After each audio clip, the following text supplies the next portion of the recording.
I don't remember any of it. You don't remember?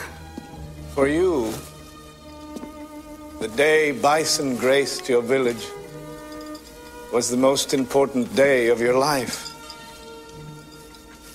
But for me, it was Tuesday.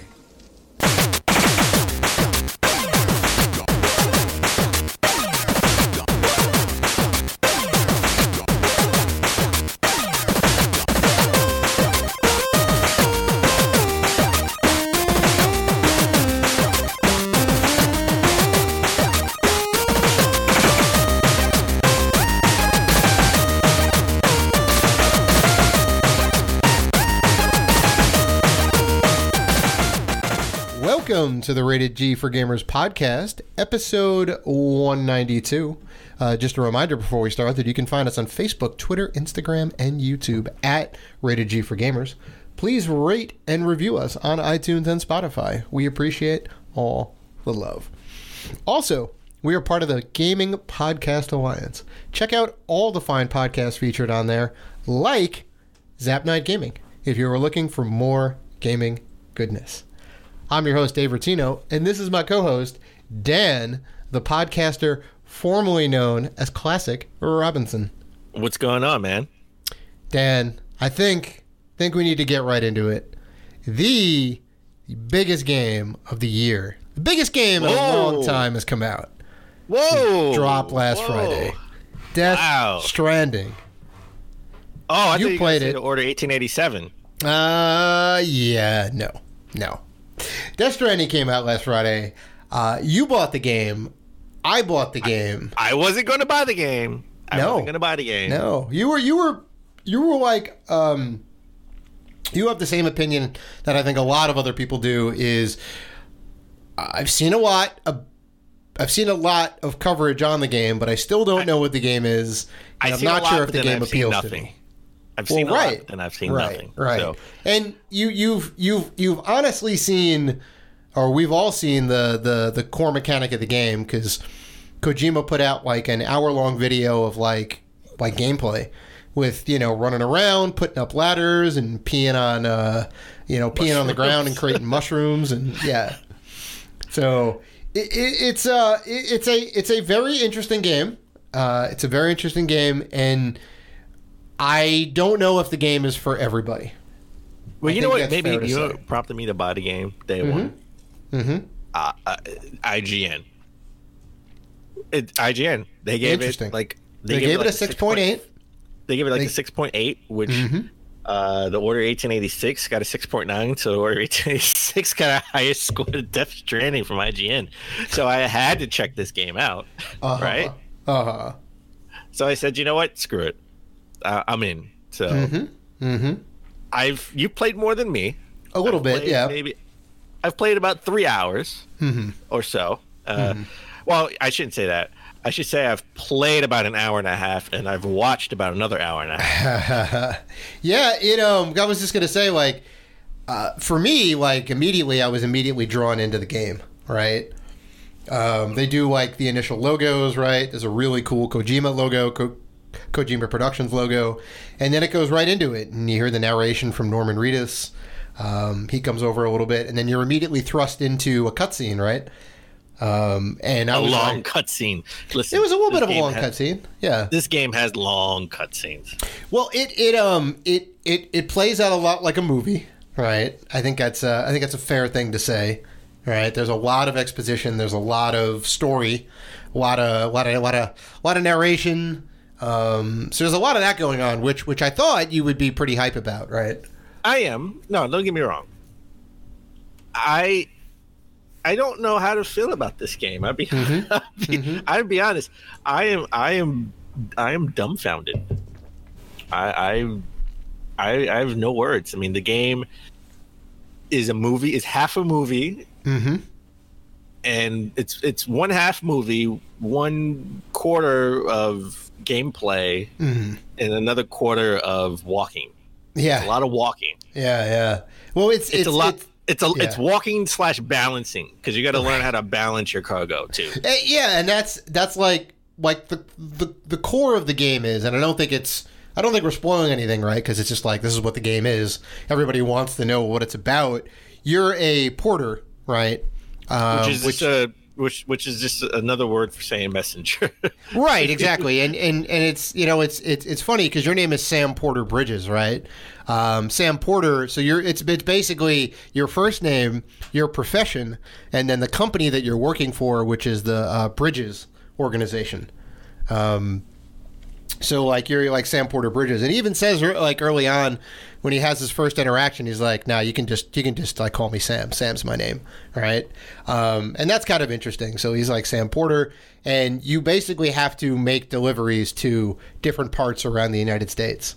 All right, you load up your backpack, you bring a bunch of supplies, and you haul them to a particular spot, and then you dump them off.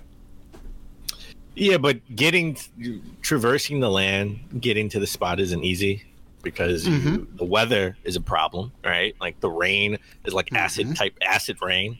Yep. So which doesn't affect you if you have a raincoat.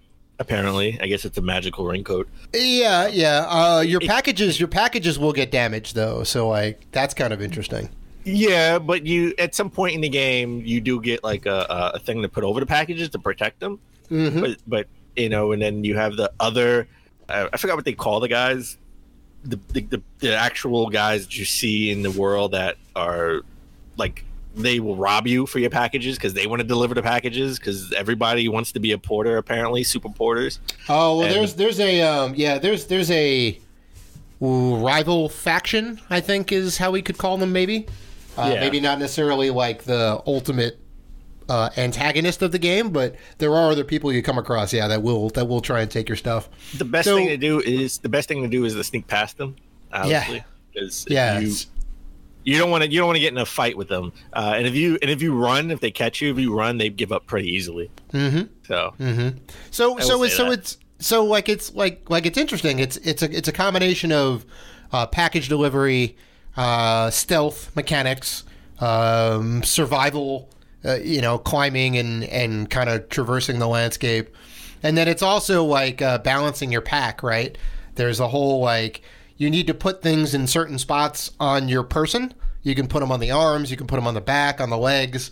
And if you put too many things to one side or too many things in your back, like you'll see Norman Reedus' character like lean back or lean to one side, and you have to kind of balance yourself. But if you hold both triggers, you basically hold both straps. So you can it's like a stabilization. I think like you kind of like hunker down, and you end up moving a little bit slower. It's a little bit harder to move, but you're more stable, so you won't like tip over. And that's really like the core gameplay loop, right? You go, you get missions, you pick up packages, and you kind of deliver those packages, right? That's like the essence of it. I will say this, like I love it. Really? I know a lot of people. I do. That's wow. I'm surprised. I was playing it before you. Yeah. And I was texting you. This game is crazy. This game is different. It is very different. It is very different. I'm not gonna. Oh wow, you love it. I'm. The verdict is still out. I don't know. I don't know. I will say this. People say it's boring, right? That is some complaints. It's okay. It's I every time I think it's boring. Some music cue hits, and it's like the right music for whatever cutscene you just left, and it makes you think about, and it makes you feel how he would feel after leaving that cutscene to deliver your next package. That's an amazing point. I kind of felt the same way because you're out there in the wild, and it makes you think about like because there's some heavy, even like it's a heavy storyline. We're not gonna heavy storyline. Like as little as we are in the game, like there's some big stakes on the line. And we keep saying you're like a lowly porter delivery man. You're like the UPS guy with the brown hat. But like what you're doing has a lot of weight in the world, and I guess like it allows me to think about like and process what just happened while I'm like moving around. Right. So even though like you're like walking across the plains or trying to go up a mountain, like it's not too bad in most cases, but like it gives me time to reflect. And then, you know, you get that big music sting that comes in, and I'm like, oh, I feel like I'm playing Zelda, all right? I feel like I'm coming across something like really cool, and then you get up to the top of the mountain, and you see over the horizon, and you're like, that's where I gotta go, and like, you're like, wow, like, you can just see for miles, right? There's very little fog in this game. It's incredible. Yeah, but the rain, and then when you get the rain, you get the BTs, the aliens. Yeah, and that adds another wrinkle to it. And you really gotta just try to sneak past them, because they will take you under. And when they first take you under, it's crazy, because you're like it's just like that one of the first trailers we saw. Like, you're in the water and you're just like floating there, and you gotta hang on to a strand and pull yourself out of the water to respawn. Oh, that babies in your throat, which is kind of weird, but okay. Yeah, there's some weird. This is a trippy game. This is a trippy game. Yeah, I definitely like during that the first when they're like, okay, we're gonna throw you out there real quick, and you can do a simple little porter mission or whatever. I legit fell off the mountain by accident, and I'm like, oh my god! And then I had to climb my way back, which is kind of reminiscent of I don't know if you remember Prey for the Xbox 360. Yeah. Prey had a very similar mechanic where you never died, but you had to fight your way back to your body from like the Netherrealm. It was kind of interesting. It was all like inverted black and white colors, like you're in the spirit world. It was kind of neat. I get this game is like a combination of a lot of games. Like, as I was playing it, I said to myself, this is like Paperboy meets Dragon Quest Builders meet Metal Gear meet Breath of the Wild. Yeah. Definitely got hints of all those things. It's pretty wild. This game is crazy. I don't know. I'm just bewildered. I'm baffled. This game is just, I don't know what to make of it. It's, the cutscenes are great. The cutscenes are amazing, high quality. I will say this. They're insanely good. Yeah. I will say this. This is the best looking game I've ever seen in my life. Oh, hands down. And even like, this game is beautiful. Yeah. I was looking at the comparisons between the PS4 and the PS4 Pro. I'm like, I wonder how this is on the regular PS4. And IGN did like a deep dive side by side, like super zoomed in. And honestly, like the biggest difference is the textures and not much else. A lot of the effects, just about all of the effects are there. The draw distance is like amazing. The frame rate is solid. Like it still looks good. They definitely took care to make this game highly optimized. And it's not bad for a game that got started in 2015, 2016, right? Yeah. Whenever the whole Kojima left in 2015, and like a month later, he started his own studio partnership with Sony. Yep. He probably didn't get the engine until like late 2015, early 2016. So like a 3-year game. Right? Yeah. No, it's insane. It's crazy. Insane. And I can't wait. One of the so when you go to these like different facilities to get different missions, there's always somebody there who you deal with in like a holographic form. One of them is Conan OBrien. Because he went to Japan on one of those like we're gonna do like Conan travels or whatever, right?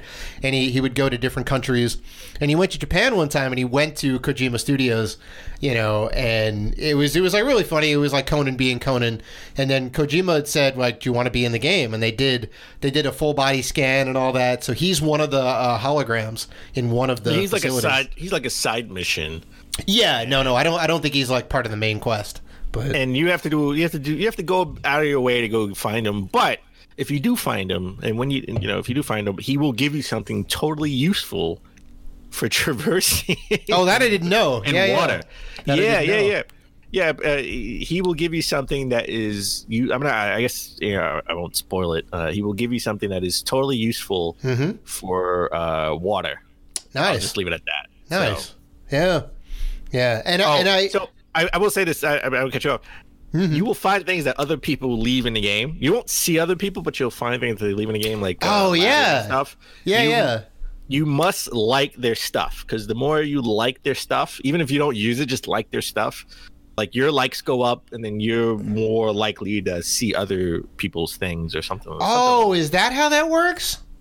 Yeah. You have to like there are NPCs in the game. Like there are other low-level porters, and not real people. They're just NPCs. And if you say hi, be friendly with them, don't just walk past them. Say hi, hey, what's going on? Hey, good job. They will give you things. They will give you supplies that will help you. And if you see ladders and the big covers that people build to cover them for the rain, so they can just chill out for a second. If you like that stuff, and telescopes, they have like telescopes. I don't know if you saw it. It was like in the first mission I saw. I used a couple of those so far. Yeah, you must like that stuff, because if you like it, then you're more likely to find other things. Or something along those lines. You're more likely to find other things. Because like I know other people's items that get dropped show up in your world, but I was like, it doesn't seem like they all do that, because you'd see like a million ladders everywhere, right? So it's got to be very selective. There's certain things that show up in your game world that may not show up in somebody else's world in the same exact spot. So I was wondering how they worked that out. Oh, that's wild. It's like a whole. It's like in social media. It's like that's his take on social media. Like the more likes you get, the more it's used in other people's worlds, or you can use that other person's, stuff that they leave around. It'll be in your world as well. Something along those lines. Oh, that's super interesting, and like that's how it works. Like the cream rises to the top, right? As like Macho Man always says. Yeah. The best of the best. So if this is in a real good spot. Wait, Macho Man said that? Yeah, wasn't that Macho Man? The cream rises to the top. I'm pretty sure. I'm pretty sure he said that. Rises to the top. No, I don't think he said that. I'm pretty sure he did. Well, you know what? You were in college when he was like on top of the world, and I was like not born yet. So I love Macho Man. Come on, you can't throw shade at him. He was a spokesperson. Slim Jim. He was a spokesperson for Slim Jim. But we're getting off topic. Coming for you, Hogan. That's right. That's right. I do have to point out too. Side note: did you know the Genius was Macho Man's brother? Really? I did not. He inducted him into the Hall of Fame. Oh, that's awesome. Rest in peace, Macho Man. I know. Oh, but you had actually mentioned before about the music stings and all that. Yeah. I have to say, and there's only like so many songs that you have available, because you get them as you start playing through the game, and you can listen to music in your little safe room, I guess, or whatever it is. You can use the music player. I only have like 10 songs or whatever so far, but they're all like I think like really good. They're the music is fantastic. The only thing I don't like being in a safe room is seeing Norman Reedus's butt when he takes a shower. No. Well, you don't actually see the full butt, because I thought that was kind of funny. So when you go into the shower, it's like a clear tube, very like Japanese style, and it's like an all-in-one. So you can do all your business in there as well as shower. And they like put a little band around the middle to kind of like blur it out. And they had an ad for one of Norman Reedus's TV shows on like AMC. Oh, The Walking Dead, yeah. Yeah. Oh, I got one for Ride, which was interesting. Is that still on? Apparently it is. I got one for Ride. Canceled. I haven't seen a commercial for that. Yeah. So it's like, it took me out for like a second, but I'm like, oh, that's kind of funny. All right. I thought that was kind of cool. Well, I love that you have the different suits for just all the different things that you encounter in the world, right? The world is very, very like it's always like raining. It's always gonna rain. It's always like misty and stuff. I don't see any like wild. You know what I would love to see? I would love to see DLC. Like Horizon Zero Dawn. They had DLC of the frozen wilds, right? Yep. I would love to see the opposite. I would love to see like Firewatch, like the Death Stranding Firewatch DLC where it's fire, right? And you get like fire monsters or something that you have to like maybe make it a little bit more actiony. The DLC, right? I don't know. Right. I don't know. I mean, the world is beautiful, but I would have I would say I would have loved if it was mixed up a little bit, where it was, because again, the world is it's either sunny or misty and raining. Well, I will say something like fire or something like that. I will say this: I don't think there's any nighttime, which is weird, but I get it. I guess I guess it was kind of hard to make the visibility at night with flashlights and whatever. Maybe they just didn't want to go down that road. It couldn't work gameplay wise, but I do know there are other different environments later on, because you are going around different parts of the U.S. So really? Okay. It does definitely change up a little bit, and you do get more gadgets later on, and it does kind of mix up the gameplay a little bit. I like the fact that like in Breath of the Wild, your weapons, they over time, if you use them, they break. Yeah, right? Yeah. Under normal wear and tear.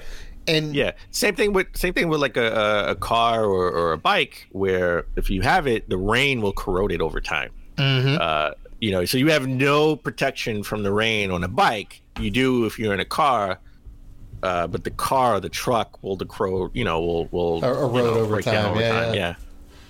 Yeah. No, it's a wild, like the world building is insane. The level of detail is like really good. Like there's a lot of little things. I saw some nods to Metal Gear, which I thought was kind of neat. I'm pretty sure I saw like a logo or something on the wall that was like from the Metal Gear series. I think. Wow. Oh, you know what it was when they were doing one of the cutscenes. One of the map boards in the back had the words "Game Over" on it, and it was in the font of Metal Gear Solid. Like if you end up dying, I was like, "Oh, that's kind of neat." Yeah. I didn't even catch that. Yeah, so there's a lot of like little stuff there. I'm gonna go ahead and say this again. I know this is controversial, but the game is out now. We did get a little bit of time with it. It is still my number one nomination for Game of the Year. What? It stands. Wow. It stands. Okay. I am still, and I'm gonna go ahead and give it more time. And this and that. I said before the game came out, this game has a ton of hype. It looks amazing. I think it's going to do real well. I'm still calling it Game of the Year number 1 pick. So I'm standing by that, Dan. I'm standing by that. I'm glad somebody. This is a game where I'll probably say, once I get like 30 hours in, at some point next year, to be like, you know what? It was better than I thought. It took like 20 hours to get it going, but yeah. So, because I mean, look, we got Pokemon coming out next week or this week, whenever you're listening to this. But we got Jedi Fallen Order coming out this week or next week. That's right. So it is our giveaway this month. That's actually the last like big game coming out that I can think of. I don't think there are any like big AAA games that probably, I don't think there are any more big AAA games coming out this year other than Pokemon and Jedi Fallen Order. Yeah, that's right. Last year it was Smash was the last one to come out. That was December 6th. And that was a little late in the whole like holiday buying. Most of the stuff comes out by the end of November. Yeah. December 6th. Which is always weird because obviously it's not going to be nominated for anything at the Game Awards. I would like to see if Smash would be nominated for anything this Game Awards now that it's been out, for a year now, right? Right, so. Exactly. Like what is their year timeline? Obviously, it's not. Well, I mean, it could be January 1st, but if it is January 1st, then you miss out on anything that comes out after the Game Awards, right? Which is anything that's in December. If that's the case, you need to have the Game Awards before Christmas. Right. Which, like, technically there's not a lot that comes out, but, like, Smash was huge, so we're going to have to keep Xenoblade a year before came out. Well, that's right. Well. That's right. And that is definitely not a... That is definitely a AAA game. That is a big game. That is a very good game, too. Like should get some nominations. Was it nominated last year? Xenoblade, yes. I think it was nominated for in a few categories, yeah. Oh, so then I would Smash will get expect nominated. Smash to be... I would expect Smash to be nominated. Yeah, it has to. Some categories. But back to Death Stranding, the verdict is still out for me. I don't know. I think... that's fair. I've only been 3-4 hours in, and I think I watched more or just as much as I played. And the cutscenes are very good. I have no complaints over that because I'm all about the story. And as a side note, I don't think it's any surprise the news came out that Kojima Productions plans on making films in the future, right? So that makes sense. Yep. I mean, Kojima wanted to be a filmmaker. He didn't want to be a video game designer. He wanted to be a filmmaker. Yeah. And got, for whatever reason, I mean, and you can go watch Did You Know Gaming? They did a whole thing on Kojima. For whatever reason, he got pushed into video games, right? As sort of alternative. And it sort of worked out for him. It's great. Yeah. So just imagine if he would have just went into filmmaking, we wouldn't have the Metal Gear series. We wouldn't have Death Stranding. So I'm very happy that he got into the video games. Yeah. Well, his Twitter profile says he's 70% made of movies, which is like kind of funny. And then I saw that, and then I kind of went down a rabbit hole. And do you know what your Kojima name is, or your like your Death Stranding name? No. So basically, your Death Stranding name is, it's the last thing you ate and how you're feeling right now, and then man at the end. Sandwich Full Man. Sandwich Full Man. Very nice. Very nice. Very nice. I am Kung Pao excited man. Well, I was gonna say earlier, talking about Sam Porter Bridges being your name, what you do, and who you work for. Yeah. Right? I'm Dan Host Rated G. Dan Host Rated G. I would also be Dave Host Rated G. There you go. Yeah. So, but I thought the neat thing that they actually they tweeted out. I think Guerilla Games tweeted this out. Not Guerilla. Who made Sony Ben? Right. It was Sony Ben. Right. In-house studio. In-house studio. Because Kojima used their engine that they used for Days Gone on Death Stranding. Right. The Decima engine, which is beautiful. Yeah, there was a weird collaboration in Days Gone, a little crossover where you have Death Stranding type motorcycle in Days Gone. That's cool. So that's cool. I can get behind that. Yeah, I can get behind that. I wouldn't be surprised if there will be DLC later on, some crossover DLC to where maybe Sam Bridges is in Days Gone. That would be good. Maybe he has to deliver a package to Days Gone. Well, does that mean the worlds are connected then in that case, or what? Well, he's going to a different part of the U.S. where they have zombies. I see. Well, it's interesting. I think by all accounts they want to turn this into a new franchise. So this could be the first of many in the Death Stranding franchise, right? In the Death Stranding world. Maybe it's Days Stranding. Days Stranding. Get it? Days Stranding. No? Yeah. I think we need to workshop that name a little bit. Okay. Let's get into our pickups. Dave, you get any good pickups this week? Besides Death Stranding? Besides Death Stranding. Because that right there alone is obviously your number one pickup. That is my number one pickup. You already love this game after 5 hours. Yeah. I mean, I'm in, man. I'm all in. I got Metal Slug 3 for the PS4 from Limited Run Games. That's a good game. Fantastic run and gun shooter. Bayonetta 2 for the Wii U. About time. I thought you had that already. No, because it was always like $30-$40. Yeah, it was worth it when it was 60. Well, I got it for 10, so it's really worth it. Wait, did you get the Bayonetta 2 with Bayonetta 1 or just Bayonetta 2? I did get it with Bayonetta 1. Nice, then it was worth it. I did not realize, because I thought all copies Bayonetta 1 was a download thing. No. That's the Wii. That's only on the Wii, the Switch, not the Wii U. Oh, on the Switch. I see. Okay. So yeah, so I got both discs, so I'm all good. And Star Fox Zero for the Wii U, because I didn't have that, and I got that for $10 as well. So didn't you play that one? We played that at PAX, but you never bought the game. No, I never got around to buying it because it wasn't great. It definitely wasn't that great. Okay, but $10 I'll take it. So, how about you? Okay, I did pretty well. I did pretty well. I'm not gonna lie. I got and I think we talked about this a few episodes ago because I totally forgot this even existed. But I got Mega Yarn Yoshi amiibo. Nice, the super big one. Yeah, that was a Toys R Us exclusive. Taking it back. How did you get it then? I played it. I bought it on eBay. I see. I watched a few auctions. I bought it under what people want for it, but I did pay a good amount for it. I see. So I didn't pay exactly market value, but I definitely didn't pay the Toys R Us price. Right, I got you. So I got that. I love the Yoshi games, right? The Yoshi Yarn and Crafted World and the Yoshi Woolly Crafted World. So I think I'm mixing franchises, but I love the Yoshi games. I've beat them all, so I definitely had to get the Yarn Yoshi. Totally forgot this came out for Toys R Us. I got Ape Escape Academy or PSP. Hey, not sealed. Thank you very much.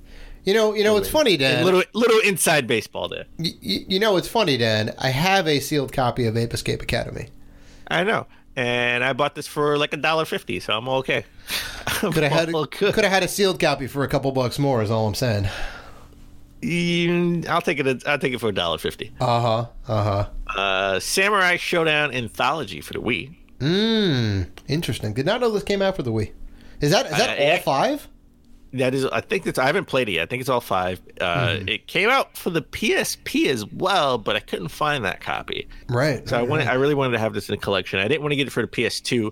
I got to be honest. Out of all the games, all the systems and games I have more games for the PS2 than anything else. Yeah. Wow. I have PS2 is like one of the most successful consoles of all time. Over 1,000 games for it. It's kind of hard not to, you know. I know. I'm running out of shelf. Yeah, you have multiple. I'm sure you have multiple shelves just PS2 games. I know. So I said, I want to switch it up, and I got it for the Wii. So I got it for the Wii. I got Star Wars Racer Revenge for the PS2. Right. I know there was a Star Wars Racer Revenge from Limit Run for the PS4, but I figured I'd get the original for the OG one, a fraction of the price. Which was I guess an enhanced edition of the N64 / Dreamcast / PS1 game. The Racer Revenge is just more. There's more cars, more tracks, better graphics. Well, it's a fantastic game. I definitely played it back in the day on the PS2. I remember fond memories of racing. I totally forgot about the N64 a little bit, and I was kind of hovering. Not gonna lie, I was kind of hovering over 96 games for the N64. So I am now hit 100 games in my collection for the N64. I got a Bug's Life, which is underrated. Just all I gotta say is watch YouTube, get this game, play it. Underrated game. All right. WWF Attitude and WWF Warzone. Oh boy. Those are the acclaim. Those are the acclaimed WWF Warzone games. Is kind of Warzone, especially for the PS1. Oh, I remember playing that. I remember fondly playing that game. It's not great. No, it's not great. It's definitely not great, especially when it's compared to like WCW versus NWO or all the Aki games for N64. Forget about it. Infinitely better. So picked up Paperboy for the N64 too. So that puts me over the top. I have 100 N64 games. I thought I had this in the collection. I didn't have it. I definitely had to go get it. And it's something that you really do need if you want to play Kid Icarus. Where you need 2 thumbsticks. And that is the 3DS XL Pro Pad. Yeah, which is basically just a giant. It's a giant like stomach gut that you attach around your 3DS, which gives you an actual second analog stick. Which is weird. Yes. Yeah. The lengths they had to go to. Well, you know what? Nintendo and peripherals, they've been doing this since the beginning of video games. I'm aware. Yeah, most of them are kitschy and useless and stupid. This included, but it does make the gameplay experience better for the few games that utilize it. I got Mario and Sonic Olympic Games for the Switch. This I could have waited on. This was an impulse buy just because I was near the Nintendo store. You get to play in 8-bit mode, which is weird. It's weirder when you actually play, and we'll talk about that in a minute. Mm-hmm. I picked. On your recommendation last week, I got Hitman 2 Collector's Edition from that, but I got it for the Xbox One. You're welcome, Dan. You're welcome. It was half off, GameStop exclusive. Yeah. You don't know the length. I went above and beyond to get this. First of all, it's the PlayStation 1 was sold out everywhere in New York, okay, and New Jersey and Connecticut. I must have bought the last copy. You bought the last copy. The Xbox One, they had it in 2 different locations. There was one in Jersey and there was one in Long Island. Well, you ain't going the to New Jersey one I called. They said they didn't have it. I think that's a little bullshit, but that's just me. Yeah, all right. The one in Long Island, the guy told me he's looking at it right now. I was like, oh, that's awesome. I actually, because I work in a legal field and I have attorneys that work for me, I had an attorney pick this up for me and ship it to my house. Do video game errands? Dad. Oh. That's insane. All right. Yeah, and I got it for free. He said, "You don't got to pay me back. You do enough for me. You give me good, because I'm nice. Essentially his client, all right? So because I give him business, he said, you give me good business. I was happy to do this for you. Mm-hmm. So I love the. You know what I don't like when it comes to I don't know if I don't like it or not.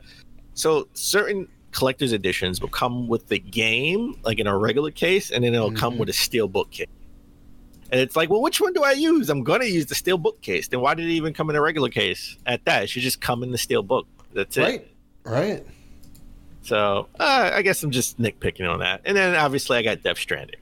Yeah. So Dave, as we always try to start the show, but epically fail, except for today. I think we did do it today. We got into what we were playing.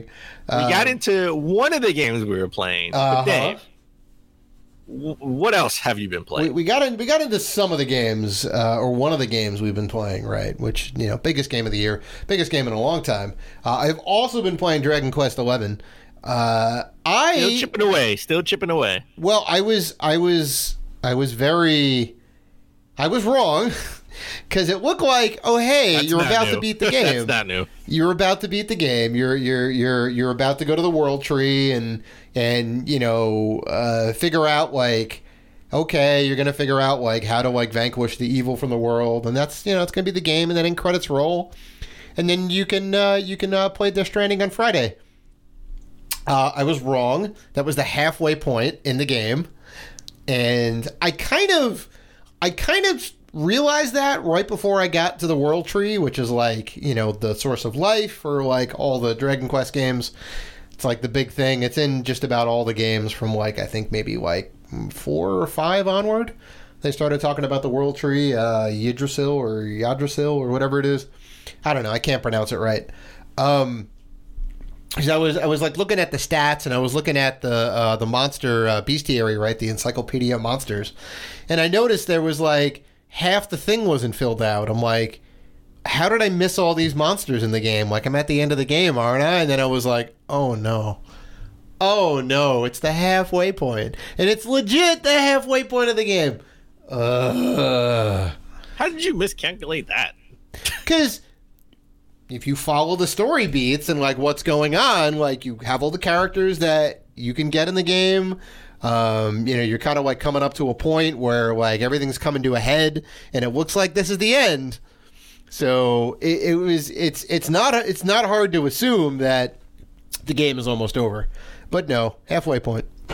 And then still playing River City Girls on the go. I played that on the subway. Game. Yeah, amazing game. Can't say anything more about that. Love that beat 'em up game. Yeah. Speaking of beating things up. Oh boy. I've been playing Super Smash Bros. Ultimate because I've been playing as Terry Bogard. He's out right. Finally. We had a Smash Direct just to announce he's out, and you tell Zachariah loves King of Fighters and he loves SNK because he spent so much time gushing over SNK. And, there was a whole a whole good 30-40 minute reveal trailer for Terry Bogard, how he plays, how his stage plays out. what characters are going to be in the backgrounds, all the music they selected. It was cool to play Ryu versus Terry in the Smash game. Right? The big rival franchises. Not since SNK versus Capcom. Yeah. Right?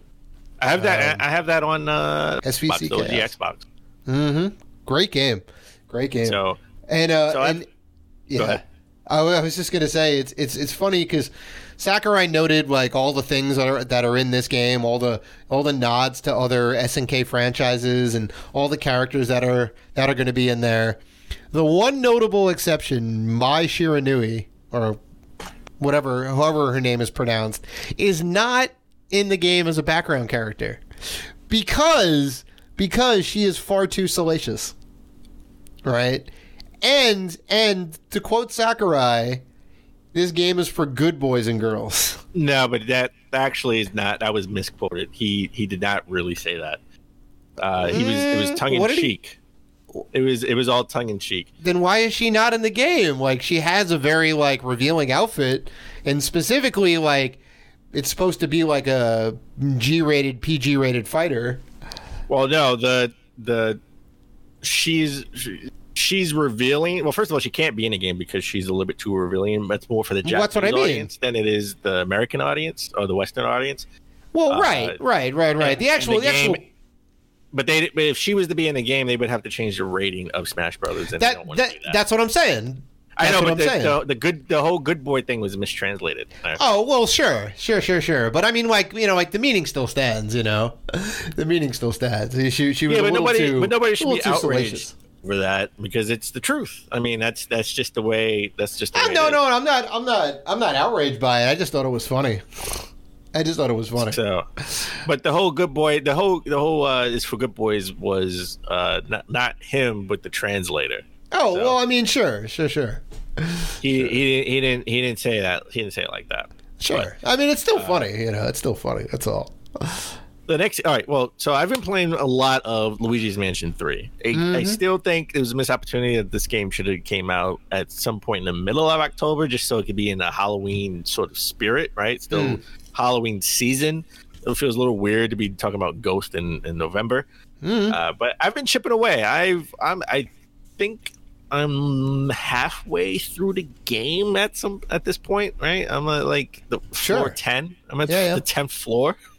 I think there are like 17 floors, if I'm not mistaken. So it's good just to get in, beat a floor in a day, right? Take like an hour or two, or satisfying, right? Beat a floor, find all the hidden. I try to find all the hidden stuff around, and then put it down for a minute. I only really play it when I'm on the bus. So there you go. You're playing it as Nintendo. Playing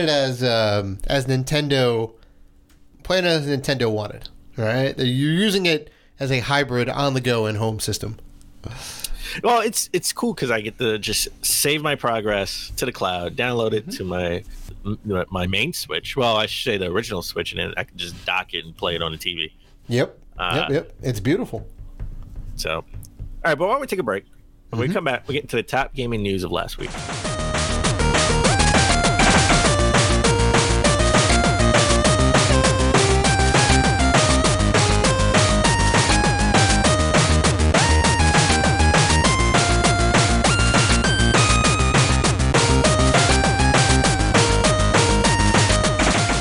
And we're back.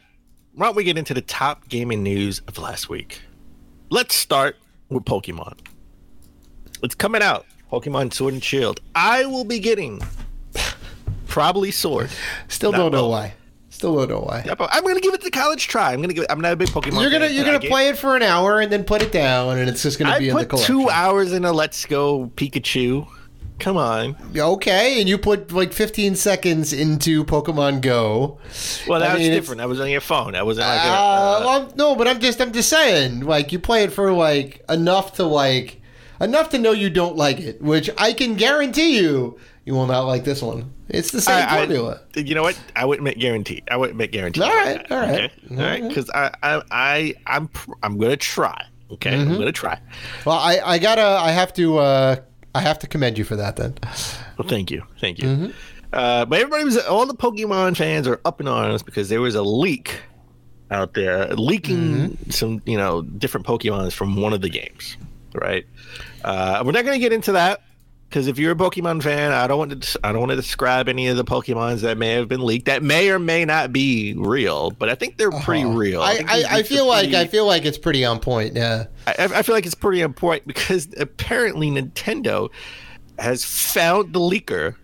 And they're seeking action against him. And they found the leaker in the weirdest way because he still had this profile picture he used in Discord chat up. Yep. So from a single profile pic, they found his channel, which was connected to a Facebook thing, which then showed his real profile identity, which told Nintendo everything they needed to know. They got all the information. So I'm sure he will be hearing from their legal team. Yeah, right. I mean, speaking of like Death Stranding and making those connections and liking things and this and that, this is the online world. Everything is connected, folks. You have to be very careful with what you do out there. Yeah, yes. That's wild though. That's wild. From a single profile pic, they were able to get him.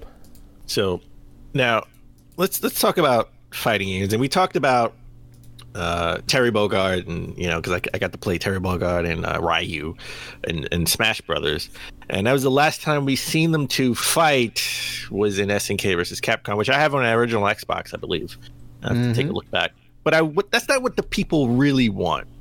Well, technically they want Goku versus Ryu, but the second thing that they really want, the second biggest crossover that people want is Street Fighter versus Mortal Kombat. I mean, people wanted this since Mortal Kombat came out because they were the two biggest fighting franchises for a long while, right? Yeah. And they were two vastly different games. And there were reports that there was a pitch made to have one of the Street Fighter characters in Mortal Kombat, but Capcom turned that down. And I for the life of me, I can understand why they wouldn't do a crossover back when we were younger, right? When they first came out. Because, just Mortal Kombat had sort of that more realistic type style graphics. Yeah, it was all like, all blood and guts. Yeah, it was all like digitized actors that they scanned into the game. But nowadays, I'm not saying they're 1-to-1, but nowadays it's, the way they both, more Street Fighter 5 and Mortal Kombat 11 are made. They both you could see them having a crossover game right now, and I don't even need a full crossover game. Let's just test the water out. Put Ryu in Mortal Kombat because that would work great. Like having the evil Ryu in Mortal Kombat, and he could just punch a hole through somebody's chest or something, and his fatality because maybe he could do it a Dugat and it'll burn your whole body and send you to hell, something like that, something along those lines. And then we can have Sub-Zero in Street Fighter, because Sub-Zero, the mass Sub-Zero, we can have the mass Sub-Zero in Street Fighter because he doesn't have to, he doesn't throw a spear or a sword or anything. He doesn't have to do it. He could just, he can have his freeze option and freeze you and then uppercut you and stuff, and he can do more cartoony things in that way. Right? We don't have to have a full crossover because look what happened with Street Fighter and Tekken. It was supposed to be a Street Fighter versus Tekken, which we got more in the Street Fighter style, and then it was supposed to be a Tekken versus Street Fighter and more of a Tekken style, but Capcom kiboshed the latter. After the Street Fighter Tekken, they said, no, you're not going to put our characters in a Tekken style type game. Those talks broke down. It was really supposed to be like legit was supposed to be a pissing match where Namco's like, we can make a better fighting game than you, and Capcom's like, no, you can't. And they're like, all right, let's do the crossover. We only got one of them, which is it's a little upsetting. Well, it worked in Capcom's favor because they got to do their version of like Tekken characters in the Street Fighter world. True. And that's it. I got it on the Vita. Yeah, I been on the Vita. It came out for the Vita. Yeah. Yeah, it's a fun game. It's not better than the Street Fighter series, but it's fun. So hopefully, one day in the future we can have like in Mortal Kombat 12, we can have Ryu, and if not Ryu, we can have a Ryu style type of character. They can just make up a Street Fighter character, right? Call him something different. Yeah. Call him Terry Bogard or call him Guy. Right. Oh, Jesus. And have him in the Mortal Kombat world, and just beat the crap out of him. Yeah. Well, it's it's funny you mention all the crossover stuff because like Tekken 7 has Geese Howard from the Fatal Fury series, right? King of Fighters and all that. Oh yeah, that's right. I forgot about that. He's in there. They have Noctis from Final Fantasy 15, right? From like Squaresoft, he's in there. I think there's one or two other crossovers that they have, and they just keep coming out with new characters, new crossovers. They're like, all right, bring it. Let's make it happen. So, all right, so we may not get any Street Fighter characters in Mortal Kombat anytime soon, but we may get another horror character in Mortal Kombat because in Mortal Kombat's really good with having like horror characters like Freddy, Jason, Predator, Terminator. Even though he's not more of a horror character, but the first movie was more like a horror movie, right? A little bit, the original Terminator, sci-fi horror, sci-fi horror. Now Ed Boon is teasing Pennywise, the clown from It, which would work perfect in this world, right? In the Mortal Kombat world. I would love to have this in there. They even had the joke. We have the Joker in Mortal Kombat, right? Yep. Because from the Injustice series, but they didn't use the actual character Joker model that they use in Injustice. They switched him up a little bit. Don't know if I like it that much, but whatever. But Ed Boon sort of is, I don't know if he's trolling us or what, but he had a picture of the Joker from the Joker movie on the now iconic staircase that's actually in the Bronx, by the way. Yep. And he's pointing in a direction, and they had the It clown Pennywise just standing there, and Ed Boon is like, just walk this road, take this right to Mortal Kombat, right at Mortal Kombat, and ask for an application. Right. So I don't know if he's trolling us or he's trying to maybe make this happen. I don't know who actually would own the rights to this, right? I mean, Stephen King wrote the book, but I don't know who owns the rights to the actual design of this Pennywise character because it's Pennywise from the movie It. Right. So, yeah, I mean, it's all very similar to the original movie, the original series that came out for TV back in the early 90s with like Tim Curry. It's a similar style, but like this is very much the new movie version. I don't think getting the rights is really the issue, and I definitely think it fits in within the game world, right? They've had Freddy, they've had Jason, they've had the Predator. They've had the Alien, I think, too, right? From the Alien series. You're right. I forget about that. They had like all the best crossovers that are like just super violent, super bloody. They make it work within the game world. They have good movesets. So hell yeah. I would love to see that. Just imagine what would his fatality be? I was just thinking about that. There has to be some sort of balloon involved. Well, you could have him. You can have him disappear, the balloon just float, and the person grabs the balloon, and then you just see his arm come all the way out from like a super great drain, or something. A drain, and just grab you and pull you down under. Yeah, or something along those lines. That would be awesome. All right, let's switch gears. Let's talk about Platonic. All right, the guys who used to work at Rare, who originally made Banjo-Kazooie, then they made Ukulele, didn't do so well. The new 2D ukulele, said it 10 times fast. I have it for the Xbox. Hard game, but people it's doing a lot better than the 3D version. Yeah, I haven't played it yet. It's on the docket to play. I got to play more of Death Stranding. I gotta walk some more. I gotta do some more walking and running and balancing before I pop in ukulele. But apparently another ex-Rare employee, Ed Bryan, he was an artist for Rare back in the day. He is now with Platonic. Now, this story has changed so much because when I first put the story to talk about, it was about Ed Bryan coming over. He was one of the lead artists back in the day. Then it changed to, hey, Platonix is making a new Banjo-Kazooie game. That's the rumor.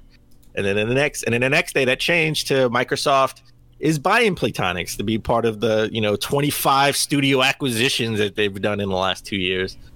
And all that's changed because Platonix came out with a tweet saying, sorry to be the bearer of bad news, but they're not working on a ukulele game. Microsoft is not buying them, but they're open to making a ukulele game if They open to talks, but nothing to talk about so far. Nothing's happening.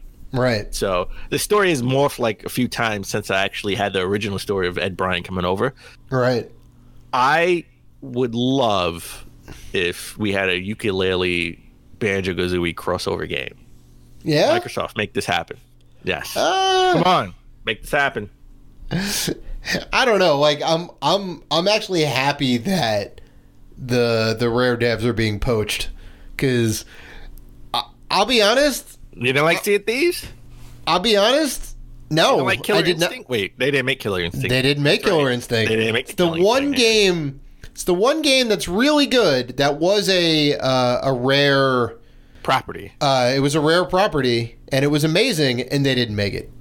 Rare has done nothing good since Microsoft has acquired them. You didn't like Conquer on the original Xbox? Though? They made a Conquer Live and Reloaded, was not great. They made Perfect Dark Zero, not great. They made Cameo Elements of Power, not great. Grabbed by the Ghoulies, not great. Both Viva Pinata games, okay. That's probably about the best thing they've done. Sea of Thieves, not great. Okay, no. Correction. The best thing Rare has done is the Rare Replay Collection, which is just all their good games. Yeah, from the past. Yeah, from the past before they got acquired. Like, it's insane. How could the Banjo Kazooie Nuts and Bolts, not great. Like, how could Microsoft mess that up so bad?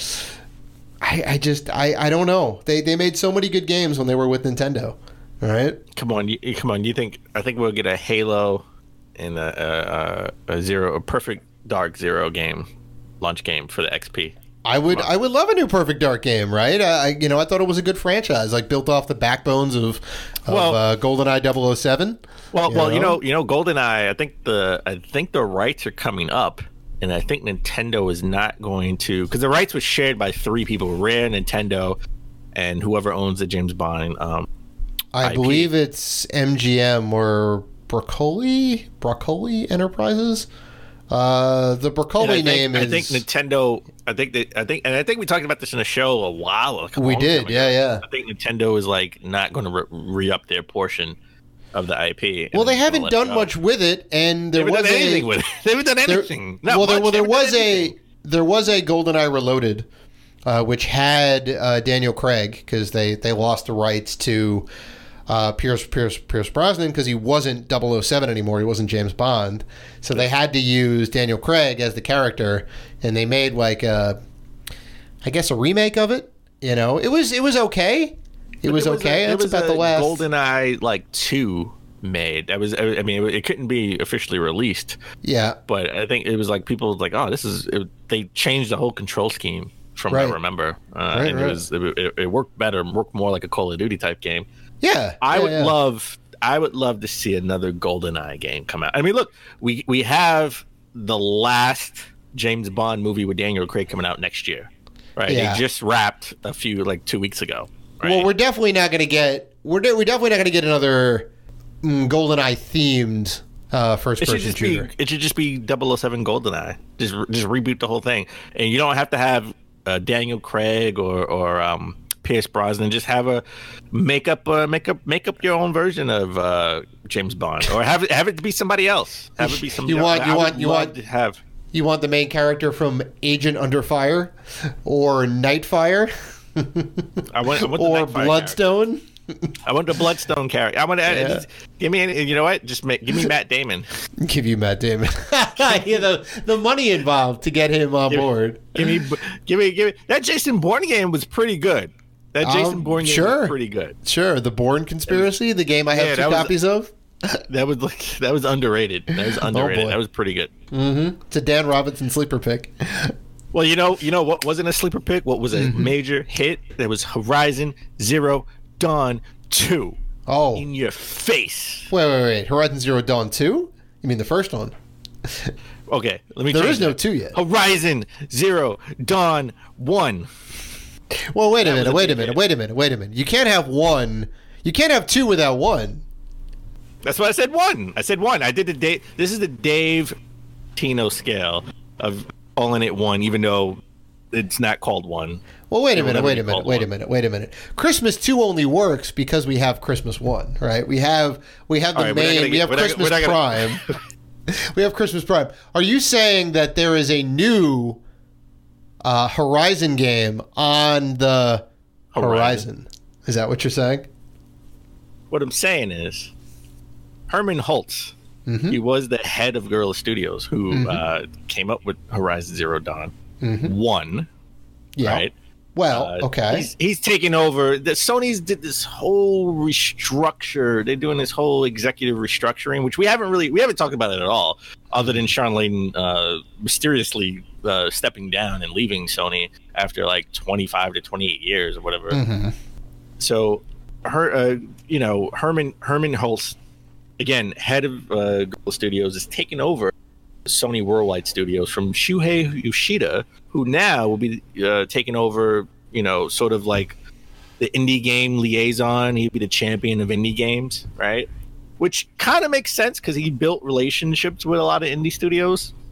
And Sony sort of, when the PS4 was launched, they sort of hung their hat on a lot of studios. We saw lots of indie games at on the E3 stage in 2013, 14, and 15, right? And that was sort of like indie games were coming to PS4, if not exclusively, but first, right? Where in the past they were going on like Xbox Live Arcade, they were going on Xbox platform. Now they're on the PlayStation platform. Now the Switch has sort of been the indie darling in the last like year and a half. Like that's taken over. Of course, everyone's like, we got to get it on the Switch. We got to get it on the Switch. And it's perfect. It's the perfect platform for those games for sure. But now we got 2020 is going to be really, really a big year because remember the guy, I forgot his name off the top of my head. He was doing the Nindies showcase for Nintendo.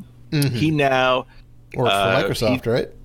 Yeah, now he works for Microsoft in the same role, building relationships with indie devs, and I'm sure they were gearing up for the Xbox Prime. If you don't know the acronym, the next Xbox codename Scarlet, which we know will be called Xbox Prime, and I call it XP. The XP. So the Switch is already indie darling.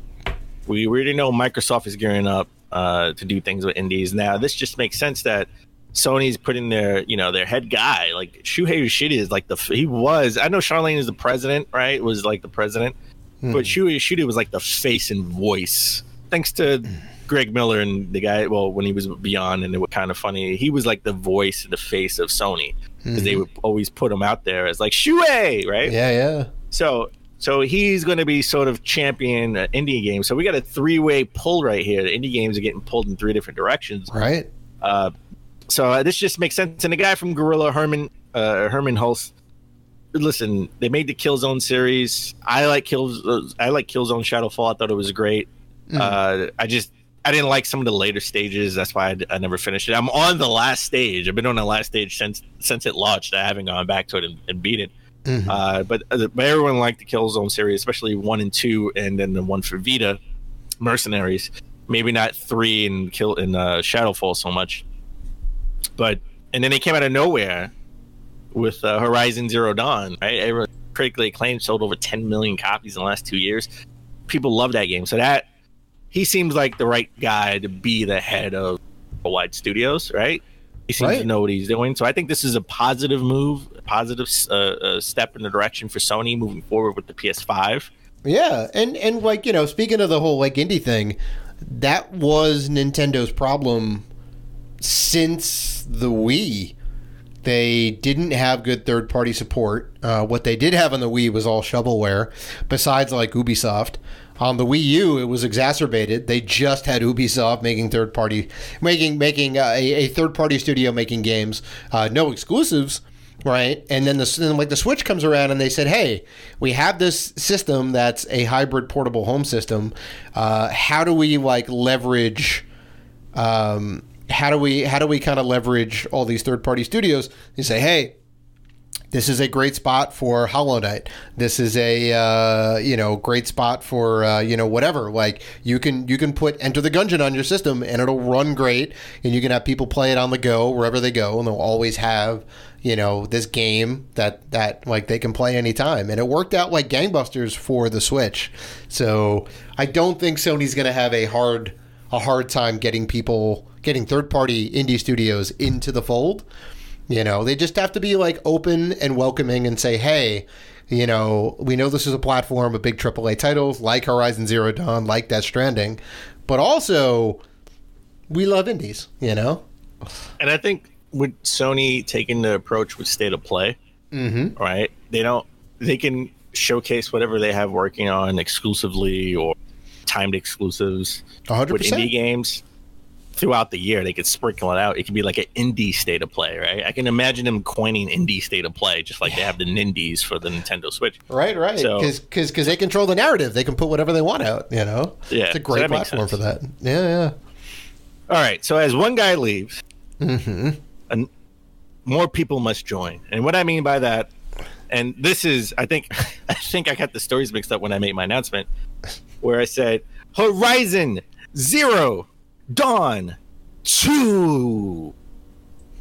Yeah, I was wondering why you were talking about part 2. I jumped the gun a little bit. A little bit. Well, I was like, you can't have 2 without 1, but wait a minute, is there a 2? So now you can ask me that question. Ask me that question again. Ask that question one more time. So Dan, how do you have a 2 without, or how do you have a 1 without a 2, right? You can't call Horizon Zero Dawn 1, right? You just call it Horizon Zero Dawn. There's no second one. Or is there? Because there was a job posting for Horizon and they're acknowledging the existence of a Horizon Zero Dawn 2 because they're looking for someone. The post is looking to fill a vacancy for a technical vegetation artist. Wait, that's a job? You mean I could have went to school to be a technical vegetation artist for video games? You could have. You should have. You could have and you should have. My life has been a waste, Dan. I could have been a technical vegetation artist. You could have been a vegetation artist anywhere. You could have just been drawing vegetables all around. If my 9-year-old self, who had to write down on a 3x5 index card what I wanted to be when I grow up, all right? And I wrote down I wanted to be a Nintendo game player counselor, like the ones in Nintendo Power. That is what I wanted to be, because I was like, oh, you can do this, because there's obviously people who answer these questions and, we're phone operators. And I was like, that'd be a dream job. I just get to answer questions about video games. If I knew that I could be a technical vegetation artist, I would have changed my answer, Dan. The funny thing, I was watching Game Scoop on IGN, and every Damon Hatfield, love him. He's been, I guess, at IGN for since he's been there for a while. Yeah. He started Game Scoop. He every month he goes over a magazine, whatever magazine it was released, gaming magazine that was released maybe 20 years ago. And last week he was going over a magazine and they were talking about the gaming counselors, and it was like, how could back in the day, back in the early 90s or the late 80s, early 90s, how can someone be a game counselor, right? Games were just now becoming popular. How did we? And it was just because there'll be some guy in the office who was really good at it, and people will ask him questions, and it was just like, all right, well, that's how I became a game counselor. People just kept asking me questions in the office. Yep. That's wild. So I think that's funny. But this is interesting because I said, what's going to be Sony's launch game to go against Halo Infinite? And we talked about it a few weeks ago. I said, oh yeah, I forgot about Horizon Zero Dawn. That was 2017, right? It came out in February 2017. So February 2020 would be 3 years. And if it comes out in a holiday season, that would give them almost 4 years of development on this game. So let's just say 3 years, because they took 6 months after it released to work on the DLC. Maybe they had a small team working on the DLC. Who knows? And after the popularity, Sony greenlit, right, Horizon Zero Dawn 2. Well, and I don't think it'll be Horizon Dawn. I think it'll be Horizon whatever title, right? I don't think it'll be it could be Horizon Skyfall or whatever. Right? Sure. I just don't think it'll be a numbered title. No. Well, I'm just saying they probably. Is it enough time to be a launch title at the end of 2020?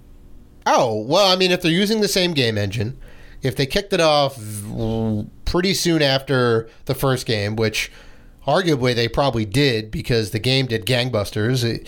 It was 10 million in 2 years. Yeah, wasn't it like the number one like PS4 exclusive top selling title or something? Yeah, it won some like it was like the number one new IP, top selling IP of all time or whatever. Yeah, something like that. I mean, for the PlayStation 4, I think, or something. But it did got like 10s across the board. It is a fantastic game. It got a Game of the Year edition, some like DLC updates, and all those accolades, all the praise came very quickly after the game came out, right? The reception was good, critical and commercial. So it makes sense that they probably like, all right, we want you to make a sequel. I believe, I haven't beaten the game, but I believe the end of the game leaves it open to like, yeah, we could make more adventures, right? Yes. I don't know if it's necessarily going to be a launch title, but they do have all the ingredients to be able to say, we've had enough time with this game. We're obviously working hand in hand with Sony, right? It's kind of I don't want to say like an in-house game, but it is an exclusive for the system. So they're probably getting some privilege on like the new hardware, so they have some like inside track on that. There's a possibility, something needs to go up against Halo Infinite, and if it's not a launch can't game, be Knack 3. If it's not a launch game, it definitely will be like announced at E3, right? Mm-hmm. As a game that's coming out in future. Mm-hmm. Mm-hmm. I feel like they will, and if they do, like the crowd's just going to go bananas. It's going to be ridiculous. Yeah, and somebody's going to say, "You see those vegetables? Yeah, that's right. They look real. They look real. They look like real vegetables. You want to eat them right now? I made that. Yeah, those blades of grass. That was me."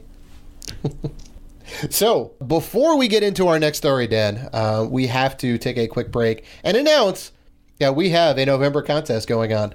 We are giving away one copy of Jedi Fallen Order for your choice for PlayStation 4 or Xbox One.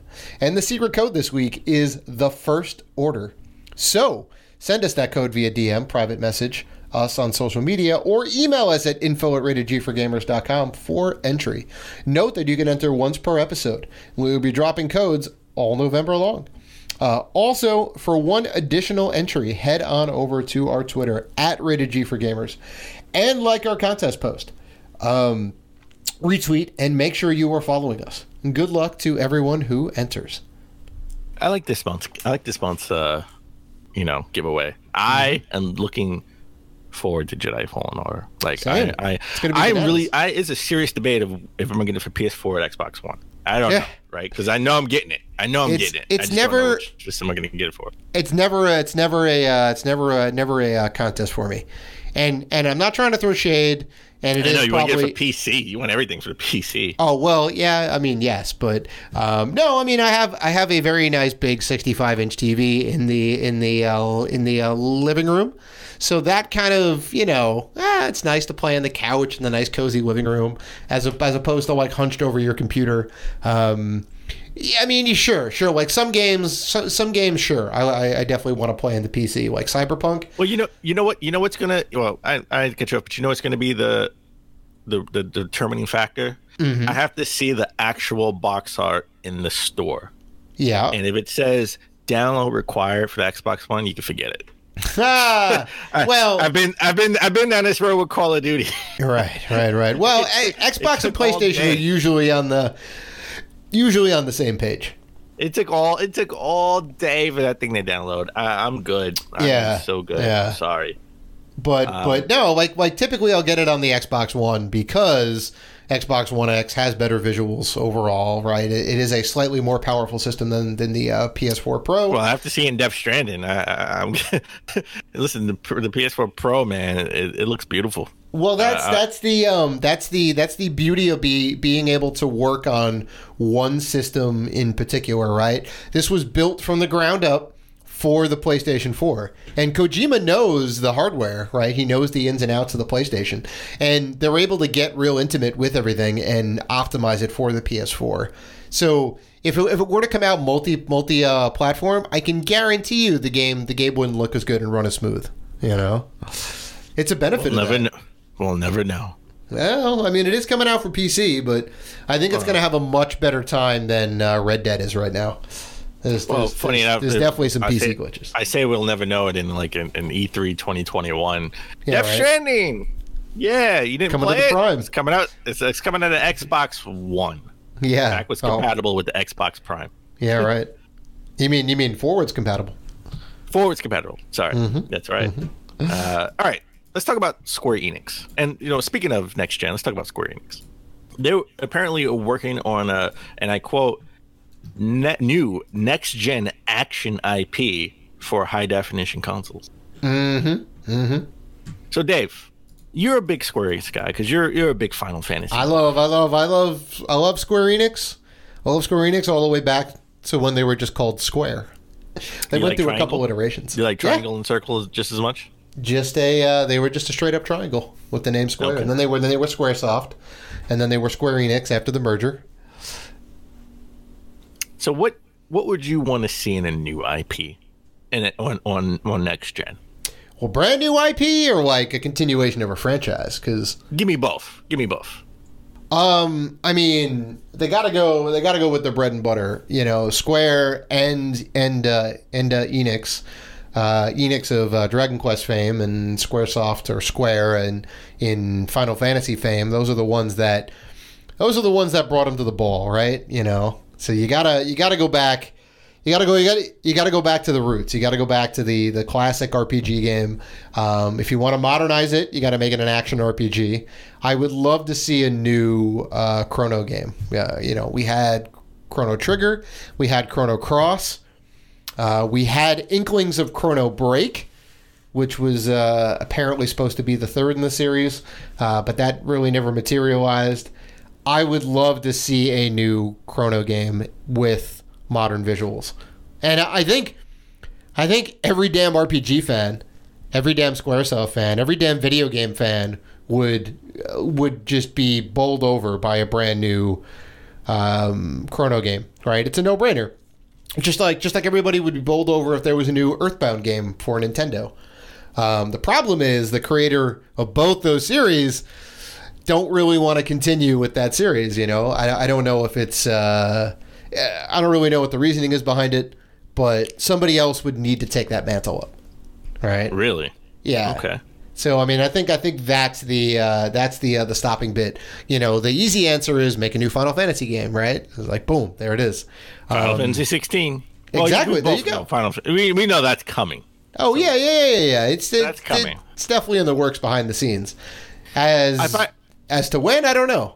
If I want to see a new IP, I know this is a shot in the dark. I want to see something with mechs. Give me like Chrono Trigger characters or Chrono Cross characters. Mm-hmm. And when they power up to fight, they have to power up in a mech, and you have to RPG. So you got to level up your mech. It's interesting. That's interesting. So you can't fight certain people, certain other mechs, because they're too powerful, and you have to, choose your battles wisely, right, to power up your mech. Well, I mean, Akira Toriyama of Dragon Ball fame is the guy who did the artwork for Chrono Trigger, right? Who was also the same guy who did the artwork for Dragon Quest.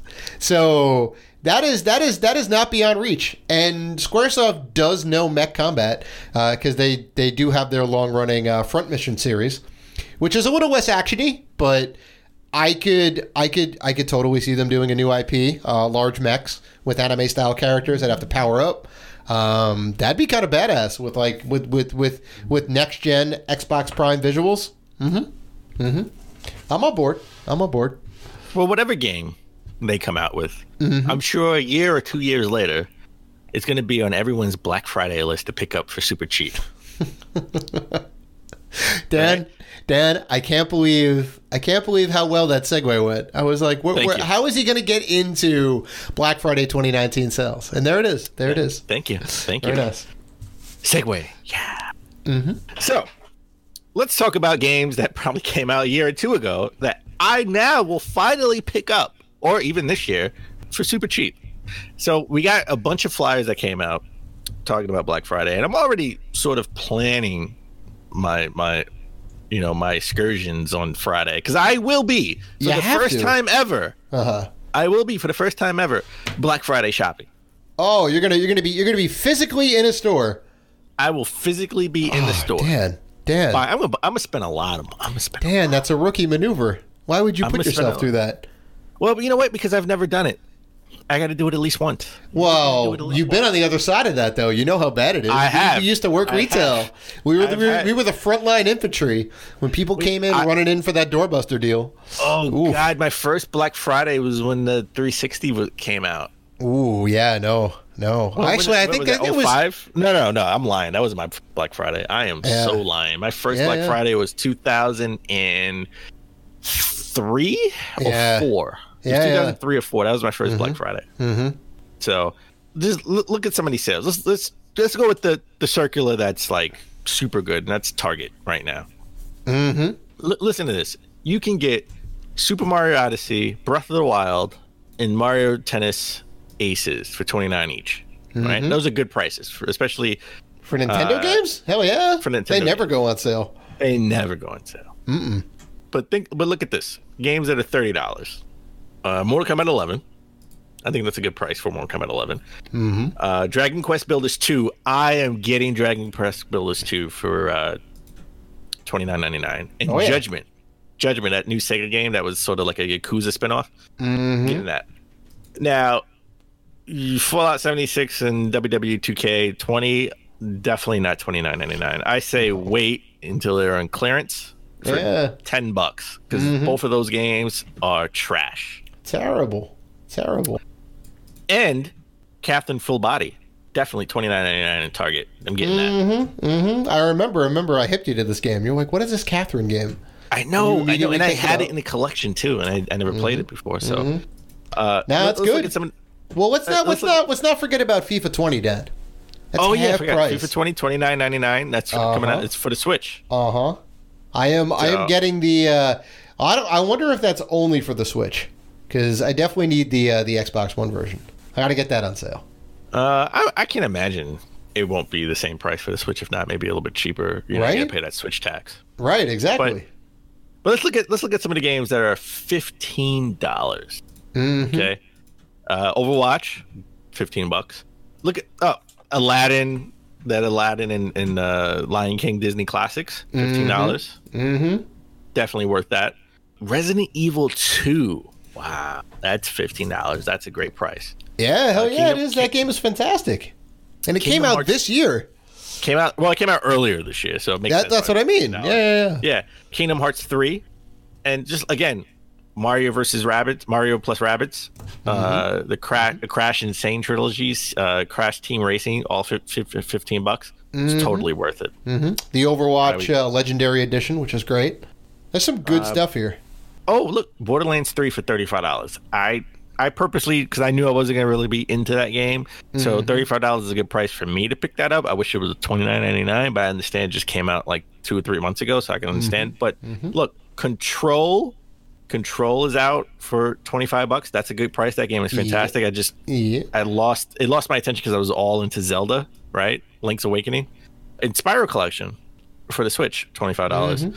And Super Monkey Ball too. Let's not forget Super Monkey Ball, Banana Blitz forget that. HD. Super Monkey Ball just came out and it's already $25. So definitely keep that on your list. And come on. Just Dance 2020. Come on. 2020. Just Dance 2020. Hopefully the Wii version is $25. Yeah, I don't see any Wii games listed on here, but that is a brand new Wii title. Oy. Not a lot of big console sales. I mean, the Switch Lite is going to be $200 because it just came out. A good bundle for PlayStation VR for $199, and you can get PlayStation, Skyrim.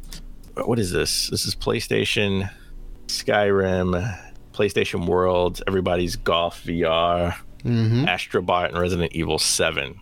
I think you get like $100 off. Sure. So it's $199. So that's a great price. And you get Gears 5 and Xbox One X for $349.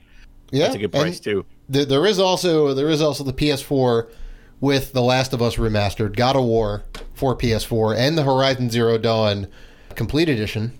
Right, that's for $200. That's pretty damn good. It's $100 off. But I got to be honest. I'm looking at getting maybe a cabinet, and these cabinets are like $300. Mm-hmm.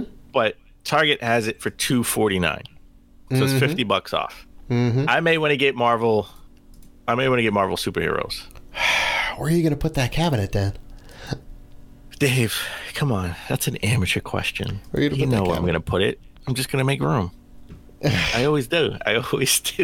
Man, you have like one of those Narnia closets, right? Where you walk into your space and it's bigger on the inside. It's like a whole world. It's insane.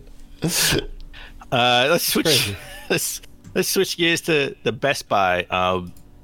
Best Buy Black Friday sales. Mm-hmm. So far, look, Pokemon Sword and Shield, $60. That's not going to be on sale. That just came out. Right. Splatoon 2 Standard Edition for $39.99. That's a good price. And look, they even have Mario Odyssey and Breath of the Wild for $39.99. Cheaper if you get it at Target. Yeah. It looks like look, Ukulele, the Impossible Lair. That's $20. The Witcher 3 for the Switch, that's $44.99, and the Collection of Mana is $20. Mm-hmm. Those are all good prices. Look, regardless if you hate the game, like the game, whatever, Starlink Battle Atlas, the starter pack with the ship and everything for the Switch, you get Star Fox, $10. Come on, buy that. It's not bad. $10. Mm-hmm. Mm-hmm. You know what I'm going to say about all this? Look. Yeah. Oh, look. They got Borderlands 3 for $27.99. So the other, Target was $35 or something. Mm-hmm. I'm getting it at Best Buy now. There you go. Cheaper. You got to shop around. So, there's not a lot of big stuff that we want, right? Well, you got a new it's TV. All little thing. You got a new TV last year. I got a new TV this year. You got a sound bar and all that. I got a sound system. That's all on point. We have all the systems already, right? Because we get those pretty early on. We have the Pro versions and the Xbox One X's and all that. We have all the Switches. You have the Switch Lite. There's nothing that I want more than cheap video games. That's really the big thing. Maybe I'll get a hard drive or some extra storage or anything like that. I do have to say that. My parents, and I can say this because they don't really listen to the podcast. They don't listen to the podcast, so it's fine. They're not going to hear this, but they are in desperate need of a brand new TV. So I think I talked to my brother. I said, "Hey, maybe we get mom and dad a new TV. That could be a thing." And he seems to be on board. So we're gonna get our Black Friday feelers out there, figure out where the best prices. And we're just going to order them a brand new flat TV, and they're going to be over the moon because they're not going to expect it. It's going to be great. Oh, that's cool. And here's the thing. I bought one last year. Yep. This year, I'm going to, sort of pad out the collection, buy games I didn't buy at launch because, one, I got to save some money. And two, I'm not going to really play a lot of those games. So why would I spend $60 for those? Right. Right. And next year, all that money is going to go into new systems. Oh my God! Yeah, no matter you gotta save $1,000+. It's gonna be nuts. So then the next time I'm able to buy a new TV, it probably won't be the 2021. Yeah, when they have 8K is gonna be the new thing, right? 8K's already out, man. You can get 8K TVs now, but there's zero 8K content, so it's kind of dumb.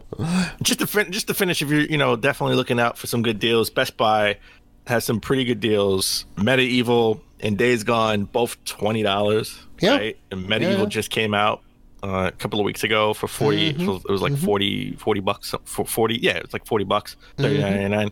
So that's half off. And then Days Gone, not the best game, still really good.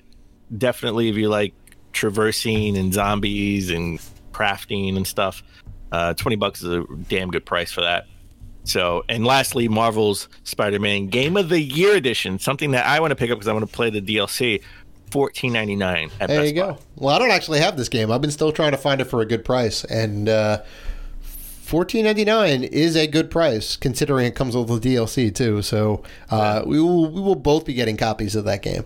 Oh, look! Sure. Wait! FIFA 20, PlayStation 4, Xbox One, $27.99. Boom! At Best Buy. At Best Buy. Done. Picking up a copy of that game for sure. I don't have it yet. I'm waiting. Okay. So if you know any good Black Friday sales, please tweet at us because I'm always looking for a good sale. Mm-hmm. And then I'm sure when the Cyber Monday flyers come out, we're going to be talking about that too. Yeah, of course. But something that you won't see, well, actually, this may be the last year we'll see a lot of the classic consoles from Nintendo on sale, right? Like, I'm sure a lot of the stores will have them on sale just to get rid of them, especially if they still have any more PlayStations, the PlayStation classics. They were like $20 just a couple months ago. They'll probably be. I don't know how free. much cheaper they can get. Yeah, they'd probably be free with any purchase at the store. Mm-hmm. So Doug Bowser has gone on record and saying that don't expect any new classic consoles from Nintendo. They're mostly focused on Nintendo Online, right? And that makes sense. And after they didn't announce the N64 Classic at this past E3, I said we will never see an N64 Classic because all those games are just put on the online to bolster their Nintendo Online service. That just makes more sense. I mean, they had that before. Like the Wii had N64 games on it, and you know we've seen them in other iterations around in like the eShop for a little bit. It makes sense. It makes sense. You know, it's the N64 is big. It's unwieldy. The controllers are huge. You could easily play those games with the Switch controllers. They're more than adequate to handle those N64 games. When you don't have any N64 games yet, it just makes sense. Yeah. So listen, if they had it, that's a big controller to put in, right? And you would only be able to fit one controller, where now you could make a wireless controller, right? A wireless N64 controller to put out when the games come out, probably next September. But I will say this. They need to put out the SNES controller again. It's just mind-boggling how they only put out like a few copies of it and it's sold out in like 2 days, in like a day. Yeah. Right. And at the time I couldn't buy it because I was trying to save money. I was like, I'll buy it later on, and it's still sold out. Where you can still buy the N64, not the N64, the NES, the NES controller, Joy-Con controllers right now. They have plenty of those in stock, but none of the wireless SNES controllers. Yeah, weird. This is ridiculous. So I'm just it's a missed opportunity, Nintendo. You know what? Game of grief. I'm sorry. There you go. Right there. You get a game of grief, Nintendo. Yeah, listen to your audience. Put out more SNES wireless People controllers. People want them. Fire up the production. Fire up the production lines, you know. Lastly, let's end with this. We're not big Fortnite players, but I respect the hustle. I respect people who play Fortnite. Because I tried and I just couldn't get into it, so I respect anybody. Well, it's multiplayer. Who can make a living playing it, right? And recently, Epic has given a lifetime ban to this Fortnite professional player for cheating. Yep. But there's a caveat. He wasn't cheating in an actual like esports game. He was cheating just in regular games, and he shot video of it and posted it up online. Yeah, I mean, he had his stream. He was just kind of messing around, and you know that goes against Epic's terms of service. Goes against everybody's terms of service, honestly. Whenever you're playing an online game and you're using hacks and cheats, you know, for whatever reason, whether you're kind of goofing around or just trying to win, they want an even playing field across the board. So, you know, based on their kind of terms of service, they're like, well, we're gonna have to ban you, right? Which is like, it seems a little harsh, right? Because he did it once, and then they're like, lifetime ban, right? So that account is banned from Fortnite, can't go back on, can't play Fortnite ever unless they like reverse it in some way, which, you know, as of this recording, it's, you know, they're not going to do that. I feel like I feel like maybe like a 2-strike or a 3-strike system would be the way to go here, right? Because if someone, I think a 3-strike system with every time there's a strike, you get more. Well, of a band, right? You could do like a 1-month ban, a 3-month ban, and then a lifetime ban. No. Right? I can see like I could see maybe like a 3-month ban, or maybe you know what, like you get a 6-month ban, 1-year ban, lifetime ban. Yeah, I mean, you know, whatever like the terms are, as long as it's an escalating ban, because people who cheat, people who steal, people who do whatever, if they do it once, they're probably going to do it again, right? So it's, you know, it's not like you said, it wasn't done during an esports tournament, right? It was done during normal play. Obviously, you don't want cheaters in your game because even if it's just like a friendly match, like you're ruining the experience for everybody else, right? But you know, he was just goofing around doing it like once, you know, just to kind of test some stuff out and put it up on a live stream. It was like, hey, here's some like wacky stuff I'm doing in kind of Fortnite, right? You do it once, all right, you get like a little bit of a ban, a month, 3 month, 6 month, whatever it is. All right, you do it again, it's like, all right, next time you do it, you know, it's going to be like a permanent ban, right? So it's like, oh, okay, you know, you learn your lesson after that, and if not, then you bring the hammer down, and you know, I feel like that's fair. But yeah, you know, I mean, if you watch this guy's video, he says he's gonna kind of do his own thing, and he's gonna keep going on. This isn't the last you heard of him, so you know, hopefully he gets back in it. You know, you live and you learn, and you don't enable cheats in online games. So yeah, that about does episode 192. That is in the books, folks. Remember that we have our November contest going on, and we did drop the code earlier in the episode. So if you missed it, go back and take a listen. And send us that code via DM, private message, or email us at info@ratedgforgamers.com. And also head on over to our Twitter and like our post, retweet, and make sure you are following us for an additional entry. And if you want to interact with us, and we know you do, you can find us on Facebook, Twitter, Instagram, and YouTube at RatedG4Gamers. So please listen, like, rate, review, and subscribe. And as always, keep gaming.